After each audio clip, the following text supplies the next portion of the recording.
serious, folks who used to be incels, neckbeards, or nice guys/nice girls, what helped you snap out of it, and how could people help friends or colleagues who may be on or going down that road? Serious replies only. One of the biggest catalysts is simply being made aware of the neckbeard stereotype, I think. I told my mom I wanted to get a hat before I went to Vegas next week, and was thinking of getting a cowboy hat or a boonie hat, and she said, "You should get a hat like Sinatra wore. He was so cool and the king of Vegas. You are not going to trick me into being an outcast, mom."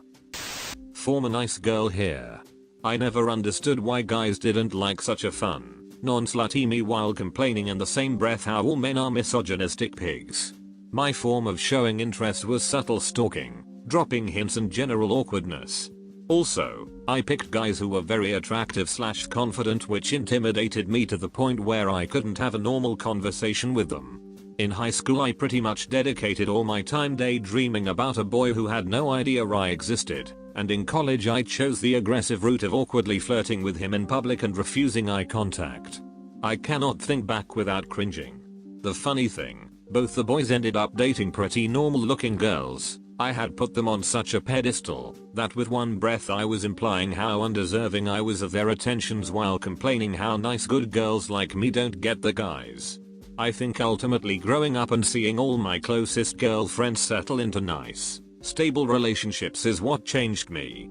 How could I expect to be in a healthy relationship when I couldn't value the gender I was supposed to be in a relationship with? So I grew up, started listening to others' opinions, started valuing myself more, and took some time off to be myself rather than to be what somebody else wanted. I realized that not everything was about me. When you're this neckbeard nice guy, it's really just a veil of desperation and cynicism.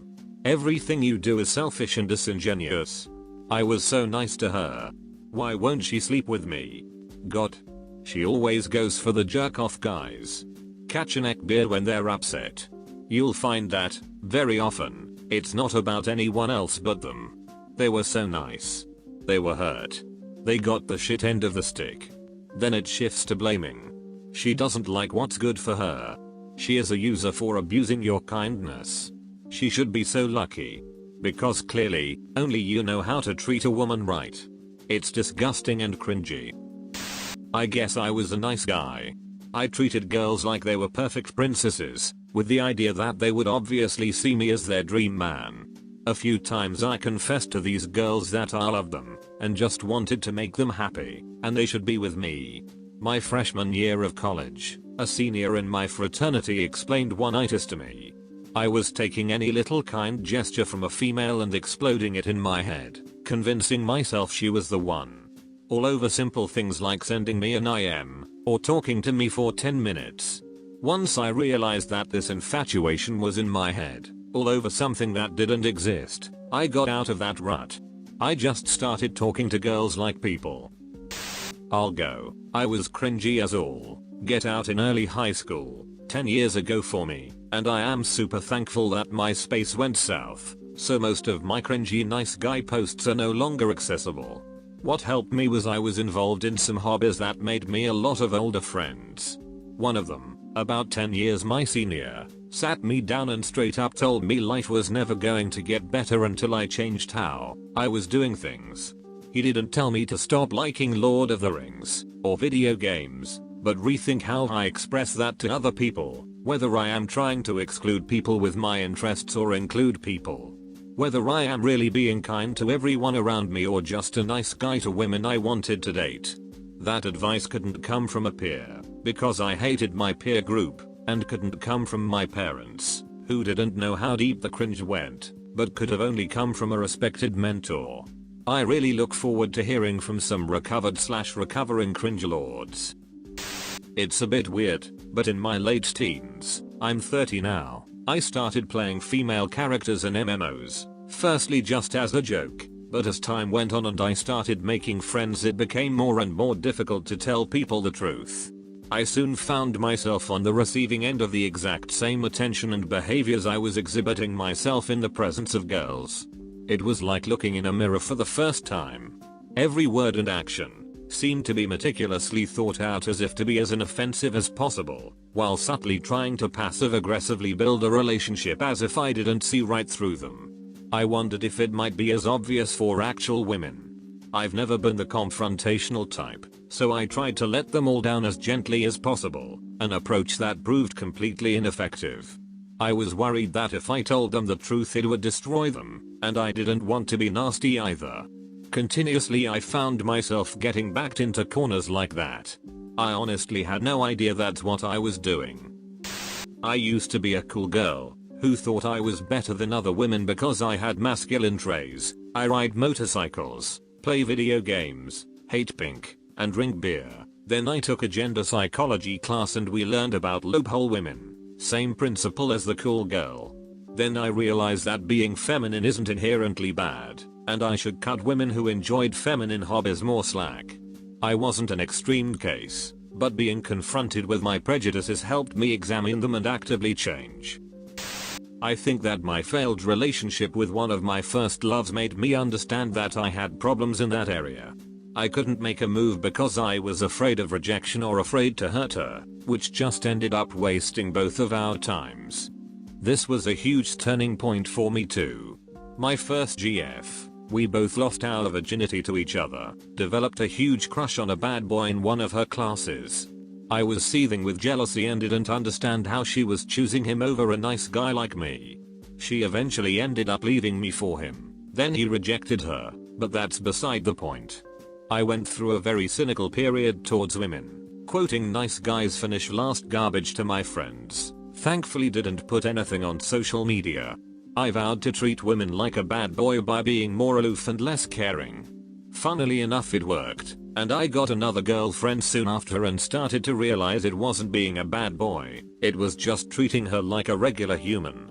Putting women on a pedestal had made me think I had to treat them like princesses when in reality they want to be treated like regular people. Stop telling me to be yourself. Stop all the everybody's equal bullshit. What I really needed to hear was, life isn't fair, you are less attractive than other people and you can either accept that or put some effort into improving yourself. The metaphor from Child's Ladder was something that stayed with me. I was never a neckbeard dude. But I did grow up isolated due to family life up north. I grew up with a bunch of older fishermen who hated my guts.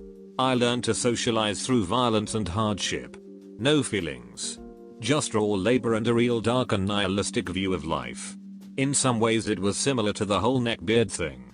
In another way my life was totally opposite to the whole nice guy culture because I was never immersed into the TV pop culture to be able to hate it. All I had was a fuzzy CBC and a radio.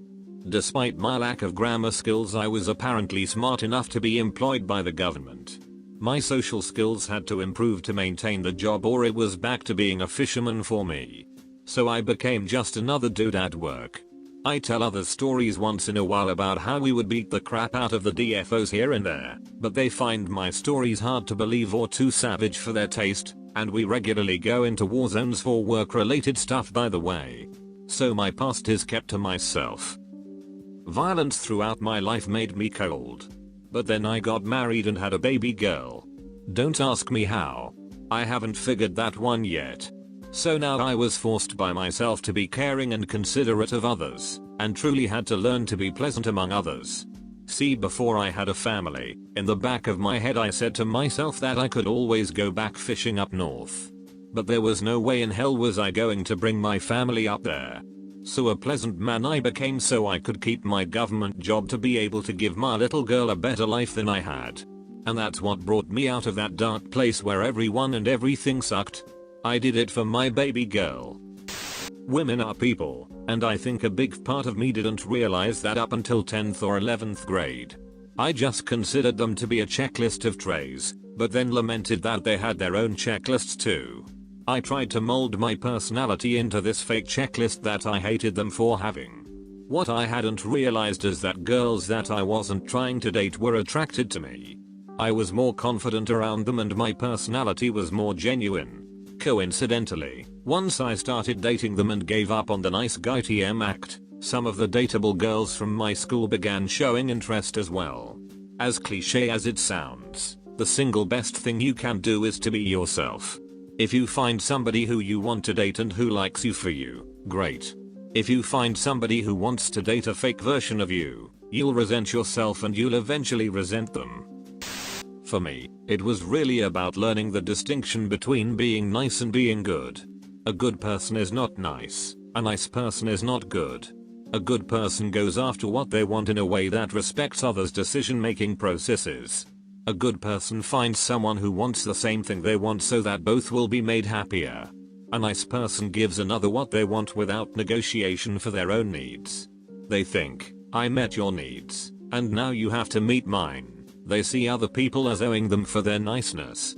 A nice person fundamentally misunderstands reciprocity. Yes, a good person will return a favor, but that does not mean you get to choose the favor. Doing something for someone else only to get what you want is manipulative and bad. A good person does not depend upon reciprocity to get what they want. They are reciprocal because it is the right thing to do. They get what they want by stating it clearly and confidently and finding someone who wants the same. I was pretty close to being one of those guys in early HS. Good online friends talked some sense into me, and I realized I had to improve myself if I wanted people to like me. And I did. Same here.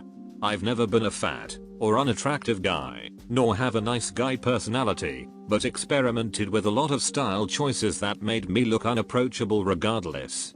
It's crazy what clothing and hairstyles can do to a man.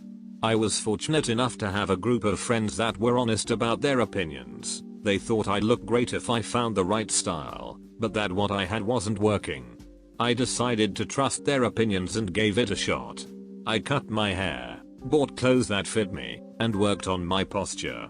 I can't speak for everyone when I say this, but when I came back the next year, the way I was treated was evidently different.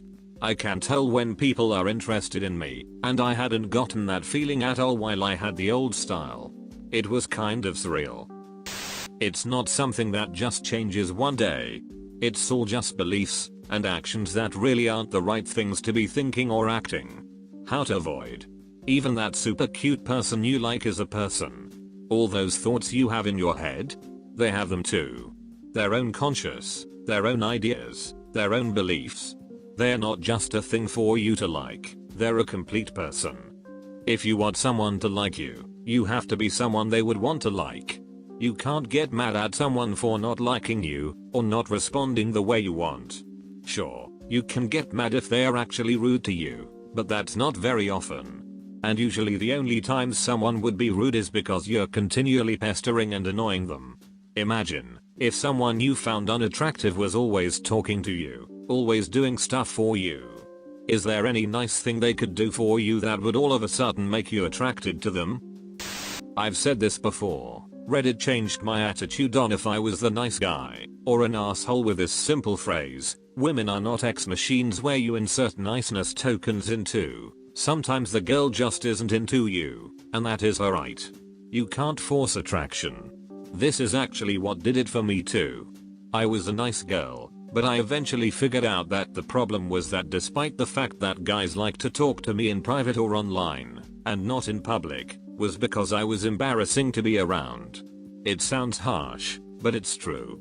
I have strange tastes and communication patterns that can be pretty off-putting and confusing. Sometimes I don't make sense to anyone but me. Sometimes I come off as mean when I have no such intention. I'm easily distracted in conversation and have narrow interests. Unchecked, I know I turned a lot of stomachs with these patterns. I have a much better handle now. No level of niceness was going to make up for that cringe factor. Eventually, I toned down the cringe, actually got a ton of tips from Reddit that helped me, that niceness token analogy stuck with me too, and found someone who found my quirks endearing who I also liked. Even better, I found a noticeable shift from people finding me annoying to finding me adorable in general.